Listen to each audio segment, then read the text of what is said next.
मन्ये त्वां कालमीशानम् अनादिनिधनं विभुं तमं चरन्तं सर्वत्र भूतानां यद्विधः कली।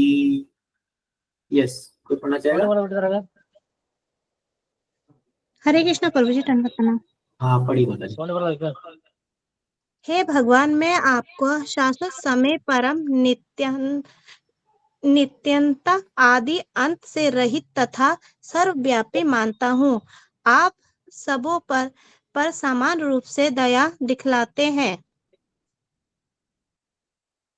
जीवों में जो सामाजिक संसर्ग के कारण है, प्रभु जी इसमें थोड़ा सा हो सकता है, मेरे इसमें संसर्ग है, संसार के कारण तात्पर्य। कुंती देवी जानती थी कि भगवान श्री कृष्ण ना तो उनके भतीजे हैं और ना उनके पितृकुल के सामान्य पारिवारिक सदस्य हैं। वह अच्छी तरह जानती थी कि श्री कृष्ण आदि भगवान हैं, जो परमात्मा के रूप में प्रत्येक के हृदय में वास करने वाले हैं। श्री भगवान के परमात्मा स्वरूप का अन्य नाम काल या शाश्वत समय भी है। यह काल हमारे अच्छे तथा बुरे सभी कर्मों का साक्षी है और इस प्रकार उनके द्वारा ही कर्म फल निर्धारित होते हैं। यह कहने से कोई लाभ नहीं कि पता नहीं हम क्यों दुख भोग रहे हैं। हम उन दुष्कर्मों को भूल सकते हैं जिनके कारण हमें इस समय कष्ट उठाना पड़ रहा है, लेकिन हमें यह स्मरण रखना चाहिए कि परमात्मा हमारे नित्य संगी है, अतः वह भूत, वर्तमान तथा भविष्य सब कुछ जानते हैं और भगवान श्री कृष्ण का परमात्मा स्वरूप ही समस्त कर्मों तथा फलों को निर्धारित करने वाला है। अतएव वह परम नियंता भी है। उनकी अनुमति के बिना एक पत्ता भी नहीं हिल सकता।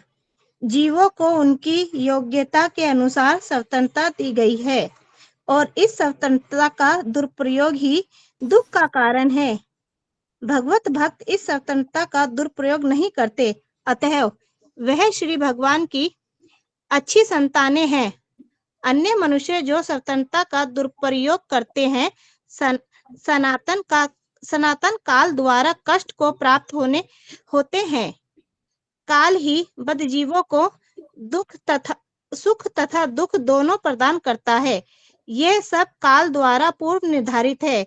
जिस प्रकार हम हमारे ना चाहने पर भी दुख आ जाते हैं, उसी प्रकार बिना मांगे सुख भी मिल सकता है, क्योंकि सुख दुख काल द्वारा पूर्व निर्धारित होते हैं। अतएव श्री भगवान का ना तो कोई मित्र है, ना शत्रु। प्रत्येक व्यक्ति अपने ही भाग्य फल का सुख दुख भोग रहा है। यह भाग्य जीवों द्वारा सामाजिक संघर्ष करते हुए निर्धारित होते हैं। यहाँ प्रत्येक व्यक्ति प्रकृति पर प्रभुत्व जताना चाहता है, अतः प्रत्येक व्यक्ति श्री भगवान की अध्यक्षता में अपना भाग्य बनाता है। क्योंकि श्री भगवान सर्वव्यापी हैं, अतः वह हर एक के कर्मों को देख सकते हैं और चूंकि श्री भगवान का कोई आदि अंत नहीं है, अतः वह शाश्वत समय अर्थात काल भी कहलाते हैं। Hare Krishna. Yes, thank you माता जी। तो यहाँ पर कुंती महारानी प्रार्थना कर रही है कि हे भगवान, आप जो है वो नित्य शाश्वत समय हो, परम नियंता हो और आपका कोई आदि कोई अंत नहीं है और आप हर जगह सर्वव्यापी हो। इसलिए भगवान जो है वो नित्य रूप से सभी स्थानों पर विद्यमान है। ऐसा नहीं है कि वो केवल अपने धाम में ही विराजमान है और यहाँ धरती पर नहीं है, ऐसा नहीं होता है। वो हर कण कण में, इसलिए शुद्ध भक्त जो होते हैं वो भगवान को हर एक जगह दिखते हैं। जैसे शिला प्रभुपाद जी जब अमेरिका गए थे तो वो वहां जाकर के उन्होंने कहा कि this is Vrindavan for me. Of course Prabhupada बोले कि I am not in for a moment away from Vrindavan, मैं वृंदावन से एक पल भी कभी दूर नहीं हो सकता। हालांकि वो अमेरिका जैसे एकदम ऐसे माहौल में थे जहां पर मैंने एकदम तमोगुण रजोगुण भरा पड़ा था, कोई वहां भक्त थोड़ी थे, बट क्योंकि उनकी चेतना शुद्ध थी इसलिए वो वहां पर भी उनको वृंदावन जैसा भाव आ रहा था। तो इसलिए क्या है, जब हम अभी से हम यहाँ वृंदावन की चर्चा करने वाले लेक्चर के बाद में, तो वृंदावन कॉन्शियसनेस क्या है। जब हम भगवान की शुद्ध भक्ति करते हैं, भगवान की भक्ति करते हैं, तो हम वृंदावन को अपने हृदय में कैरी करते हैं।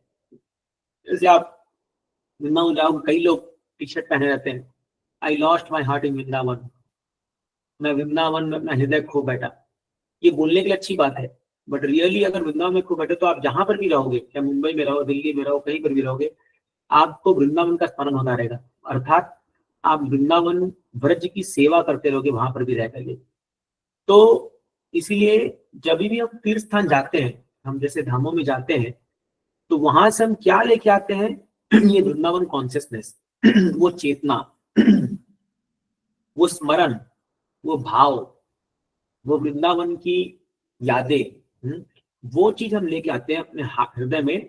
और फिर बाकी साल भर या जब भी हम नेक्स्ट टाइम वृंदावन जाए तब तक हम उसको कल्टीवेट करते हैं, सेवा भाव से, भगवान की भक्ति करके, नाम जप करके, भागवतम पढ़ के, विग्रह की सेवा करके, श्रवणम कीर्तनम करके। ये है वृंदावन कॉन्शियस। ये नहीं कि एक बार बस चले गए वृंदावन और आप सोचे हम बहुत बड़े भक्त बन गए। हम वैसे कई लोग रेगुलरली वृंदावन जाते हैं बट उनके जीवन में कोई अंतर नहीं आता, आप देखोगे। क्यों? क्योंकि वो फिलॉसफी नहीं समझते हैं, वो उस भाव को अपने अंदर लेते नहीं है।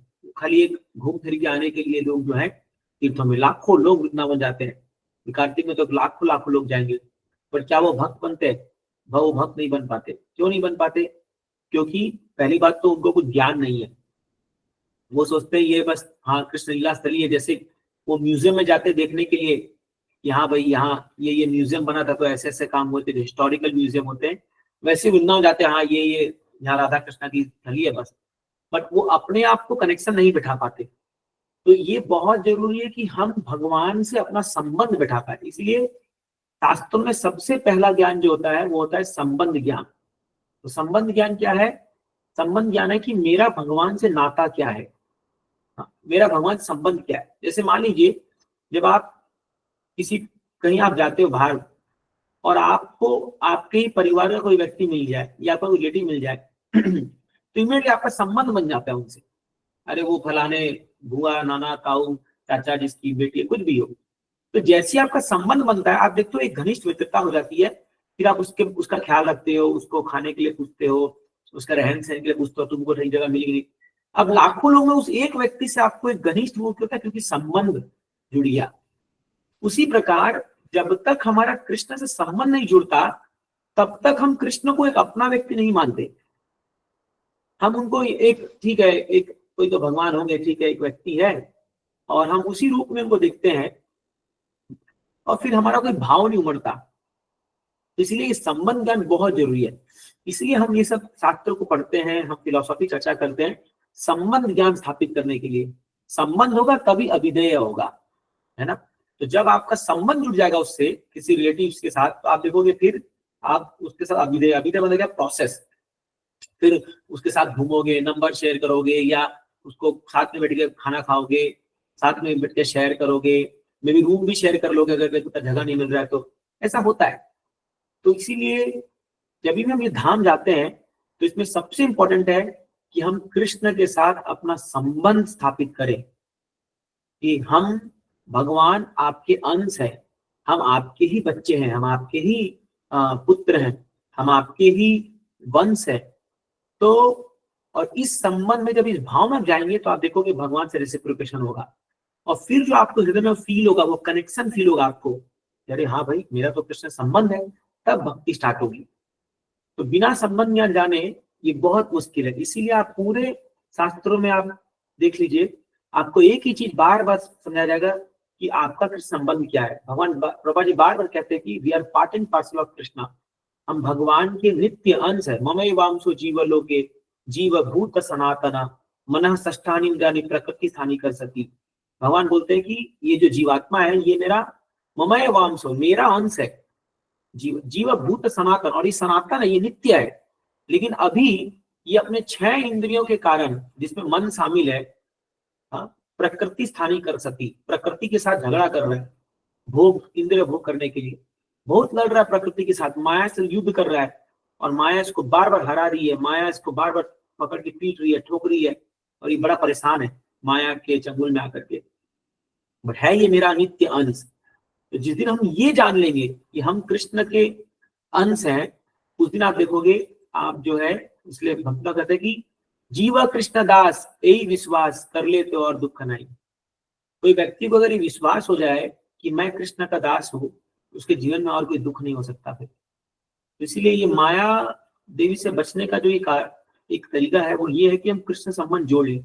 और जब हम वृंदावन जाते हैं तो जैसे मान लीजिए कोई व्यक्ति अपनी याददाश्त खो दिया, और वो जब उसको उससे गांव लेके जाते हैं तो उसको दिखाते, देख ये तेरा घर था, ये गली को पहचान, तू यहाँ खेलता था, ये देख तेरी माँ, ये देख तेरे बाबूजी, ये देख तेरा घर, तेरा रूम, वो अभी सब भूल चुका है। तो जब उसको दिखाते हैं, अरे अरे ये तो सच में है, तो उसको फिर धीरे धीरे क्लिक होता है, अरे हाँ। और कई केस में मेमोरी वापस आ जाती है उस माहौल में जाते ही, उस परिवेश में।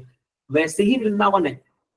तो हम वास्तव में ओरिजिनली हम सब गोलोक वृंदावन में थे, और अभी हम आपको वृंदावन में कथा बताएंगे कैसे गोलोक वृंदावन गोकुल वृंदावन अभिन्न है, इसमें कोई अंतर नहीं है। तो जब हम वृंदावन जाते हैं तो हम लोग जो है वहां पर, अभी हम याददाश्त भूल चुके हैं, अभी हम भूल चुके कि हम कृष्ण के अंश है। जब हम वहां जाते हैं, उस स्थानों को देखते हैं, तो धीरे धीरे वो रिकॉल होता है। बट क्योंकि बहुत जन बीत चुके हैं, इसलिए तुरंत रिकॉल नहीं होता है, बार बार जाने से रिकॉल होगा। इसलिए हम लोग बार बार हर साल वृंदावन जाते हैं, तो बार बार जा करके एक समय आता है जब तुरंत रिकॉल होता है, अरे ये तो हमारे स्थान है, ये तो हमारे ही घर है। ये आपको फील होगा, अरे ये तो जाना पहचाना जगह लग रहा है एकदम, आपको अंदर से वो फील आएगा, आपको ऐसा लगेगा कि हम घर आ गए, अपने घर आ गए। आप देखना अभी आपको यात्रा में फील होगा, अगर आप उसको कैच करने का प्रयास करोगे तो आपको फील होगा कि अरे ये तो मेरे को जाना पहचाना लग रहा है, ये तो अपना ही घर है एकदम, ऐसा फील होगा एकदम। तो ये इस चीज के लिए हम वृंदावन जाते हैं कि वो याददाश्त वापस लाई जाए और भगवान संबंध जोड़ा जाए। तो तुलसी वाली बहुत सुंदर यहाँ बता रही है कि आप जो है एक्चुअली आप अपनी कृपा सब पर बरसाते हैं, बट लोग के अंदर बोलते सोशल इंटरकोर्स भूताना या ना मिथकली, मिथकली मतलब ये आपस में लोगों ने ये बैर दृष्टि या द्वेष इस सब की भावना को माया के वशीभूत होकर के अपने मिला रखे। लेकिन आपके लिए सब समान है। भगवान के लिए कोई जाति पात, कोई पुरुष स्त्री, बड़ा छोटा, ये वो नहीं होता। उनके लिए तो कोई भक्ति करे भगवान के समान है। क्योंकि ममय वांश जीवलोक, पूरे जीवात्मा भगवान के अंश है। चाहे एक चींटी क्यों ना हो, एक मच्छर क्यों ना हो, एक अमेरिकन क्यों ना हो, एक चाइनीज क्यों ना हो, एक भारतीय क्यों ना हो, सभी जीवात्मा भगवान के अंश है, यूनिवर्सल है ये। इसीलिए हमारा कृष्ण भावनामृत संघ जो है इस्कॉन यूनिवर्सल है, ये केवल भारत के लिए नहीं है, पूरे वर्ल्ड के लिए है ना। तो ये बात मैंने बता दी। चलिए आगे बढ़ते हैं।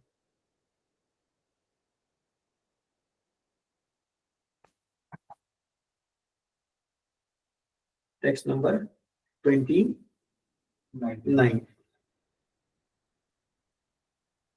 न वेद कश्चित् भगवन् चिकीर्षितं तवेहमानस्य निनाम विडम्बनम् न यस्य कश्चित् दयितोऽस्ति कर्हिचित् द्वेष्यश्च यस्मिन् विषमामतिर्नृणाम्।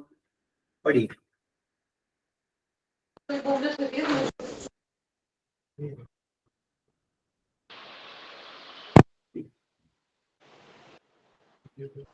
कौन पढ़ेगा? मैं पढ़ता हूँ। हरे कृष्ण। हाँ पढ़िए नाम आपको। हे भगवान, आपकी दिव्य लीलाओं को कोई समझ नहीं सकता, क्योंकि वे मानवीय प्रतीत होती है, और इस कारण भ्रामक है। न तो आपका कोई विशेष कृपा पात्र है, न ही आपका अप्रिय है। यह केवल लोगों की कल्पना ही है। आप पक्षपात करते हैं। तात्पर्य, पतित आत्माओं पर भगवान की कृपा समान और समान रूप से वितरित होती है। वे किसी से शत्रुता नहीं रखते। भगवान को मनुष्य समझने की धारणा भ्रामक है। उनकी लीलाएं मनुष्य के ही सदृश प्रतीत होती है, लेकिन वास्तव में वे दिव्य होती है और किसी भौतिक कल्मश से सर्वथा रहित होती है। निस्संदेह वे अपने शुद्ध भक्तों का पक्षपात करने वाले माने जाते हैं, लेकिन वास्तव में वे पक्षपात करते नहीं। जिस प्रकार सूर्य किसी का पक्षपात नहीं करता, सूर्य की किरणों से कभी कभी पत्थर भी बहुमूल्य बन जाता है, जबकि एक अंधा व्यक्ति प्रचुर सूर्य के प्रकाश में रहकर भी देख नहीं पाता। अंधकार तथा प्रकाश के दो विपरीत धारणाएं हैं, लेकिन इसका अर्थ यह नहीं होता कि सूर्य अपनी किरणों का वितरण करने में पक्षपात करता है। सूर्य की किरणें सबों के लिए प्राप्य है, लेकिन ग्रहणकर्ताओं की क्षमता भिन्न भिन्न है। मूर्ख लोग सोचते हैं कि भक्ति को भगवान की चाटुकारिता के करके उनकी विशेष कृपा प्राप्त करना है। वस्तुत भगवान की दिव्य प्रेममय सेवा में लगे शुद्ध भक्त कोई व्यापारी समुदाय नहीं है। व्यापारी वर्ग धन के विनिमय में सेवा करता है, लेकिन शुद्ध भक्त ऐसी लेन देन के लिए सेवा नहीं करता। अतएव भगवान की कृपा का द्वार उसके लिए सदैव खुला रहता है। विपदाग्रस्त तथा जरूरतमंद लोग, जिज्ञासु या विचारक व्यक्ति भगवान से किसी लाभ सिद्धि के लिए उनसे अस्थायी संबंध स्थापित करते हैं, लेकिन जब उनका कार्य सिद्ध हो जाता है तो वे भगवान से कोई नाता नहीं रखते। कोई दुखियारा व्यक्ति यदि तनिक भी पवित्र होता है तो भगवान से छुटकारे के लिए प्रार्थना करता है, लेकिन जैसे ही उसके कष्ट दूर हो जाते हैं, बहुधा ऐसा आर्त व्यक्ति भगवान से आगे अपना संबंध बनाए रखने की कोई परवाह नहीं करता है। यद्यपि भगवान की कृपा का द्वार उसके लिए खुला रहता है, किंतु वह उससे कतराता है। एक शुद्ध भक्त तथा मिश्रित भक्त में यही अंतर है। जो लोग भगवान की सेवा में बिल्कुल विरुद्ध रहते हैं, वे निकृष्ट अंधकार में रहे हुए माने जाते हैं। जो आवश्यकता के समय भगवान से प्रार्थना करते हैं, वे कृपा के आंशिक पात्र है, और जो भगवान की सेवा में निरंतर लगे रहते हैं, वे भगवान के पूर्ण कृपा पात्र होते हैं। भगवान की कृपा प्राप्त करने से ऐसा पक्षपात ग्रहणकर्ता के सापेक्ष है, न कि परम कृपालु भगवान के पक्षपात के कारण। जब भगवान अपनी पूर्ण कृपामय शक्ति द्वारा इस जगत में अवतरित होते हैं, तो वे मनुष्य की भांति क्रीड़ा करते हैं। अतएव ऐसा प्रतीत होता है कि वे अपने भक्तों का पक्षपात करते हैं, लेकिन यह तथ्य नहीं है। ऐसा पक्षपात की प्रतीति के बावजूद उनकी कृपा समान रूप से वितरित रहती है। कुरुक्षेत्र के युद्ध स्थल में भगवान के समक्ष जितने भी व्यक्ति युद्ध में मारे गए, उन सबको पात्रता को विचार किए बिना ही मुक्ति मिल गई, क्योंकि भगवान के समक्ष मृत्यु होने से मरने वाला जीव सभी कर्म फलों से शुद्ध होता है, और मरने वाला व्यक्ति को परम धाम में कहीं न कहीं स्थान मिलता है। यदि मनुष्य सूर्य किरणों के समक्ष बैठे तो उसे निश्चित रूप से ऊष्मा तथा परा वैज्ञानिक किरणों का लाभ होता है। निष्कर्ष यह निकलता है कि भगवान कभी पक्षपात नहीं करते। सामान्य मनुष्य का यह सोचना गलत होता है कि वे पक्षपात करते हैं। Hare Krishna. Yes, thank you. तो यहाँ पर कुंती महारानी बता रही है, हे भगवान आपके दिव्य लीलाओं को समझना बहुत मुश्किल है, और वो दिखते जो है जैसे कि कोई मनुष्य, कोई साधारण मनुष्य लीला कर रहा है, और वास्तव में दिव्य है। इस बात को जानना बहुत जरूरी है। अच्छा, ये श्लोक अब यहाँ पर आ रहे हैं क्योंकि हम जब यात्रा में जा रहे वृंदावन, तो सबसे पहले जब हम जो भी हम वृंदावन जा रहे हैं, एक बात जान लीजिए, कृष्ण की कोई भी लीला भौतिक स्तर पे नहीं होती है, वो आध्यात्मिक दिव्य स्तर पे होती है। तो भगवान कुछ भी करे, चाहे भगवान गोपियों के साथ नृत्य करें, चाहे भगवान दूसरे घर में जाके माखन चुराएं, चाहे भगवान किसी असुर को मारे, चाहे भगवान माँ यशोदा के गोद में लेटे रहें, चाहे भगवान अपने बाल बालों के साथ खेलते रहें, तो चाहे भगवान ब्रज की धूली में लोटपोट होते रहें, कुछ भी करें वो दिव्य स्तर पर है, उन पर भौतिक प्रकृति का कोई भी असर नहीं होता। क्योंकि भगवान क्या बोलते हैं, मम माया दुरत्या या मया अध्यक्षना प्रकृति, प्रकृति भगवान के अधीन है, भगवान उनके अध्यक्ष है, उनके स्वामी है। तो इसीलिए जब भी भगवान इस धरती पर आते हैं तो भगवान पर इस धरती का कोई भी नियम लागू नहीं होता। जैसे हम जो जीवात्मा है, हम पर नियम लागू होता है, क्योंकि हम 3 गुण के अधीन है, तमोगुण, रजोगुण, सत्वगुण।